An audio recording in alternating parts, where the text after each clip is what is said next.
சிவம் பாகம் 5. சிவனை அழித்தலுக்கு உரிய கடவுள் என நினைத்து பண்டை காலத்தில் அவரை வழிபடாமல் தவிர்த்தவர்கள் அதிகம். சிவனை வழி வழியாக வழிபடும் வழக்கம் உள்ளவர்கள் மட்டுமே வழிபட்டு வந்தனர்.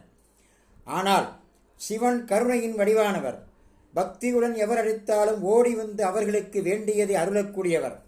அவர் பாவங்களை பிறவி பிணியை மட்டுமே அழிக்கக்கூடியவர். நிலையான இன்பமான மோட்சத்தை அருளக்கூடியவர் சிவன் என்பது அவரை வழிபடுபவர்களுக்கு மட்டுமே புரியும். சிவ சிவ என்ற சொல்லை சொன்னாலே பாவங்கள் நீங்கிவிடும். சிவம் என்ற சொல்லுக்கு இன்பம் என்றும் பொருள். எங்கும் சிவம் எதிலும் சிவம் என்றால் எங்கும் இன்பம் எதிலும் இன்பம் என்பதே பொருளாகும். மாதந்தோறும் சிவராத்திரி வந்தாலும் மாசி மாதத்தில் வருவதை மட்டுமே மகா சிவராத்திரி என்கிறோம். ஏன் அப்படி கூறுகிறோம்?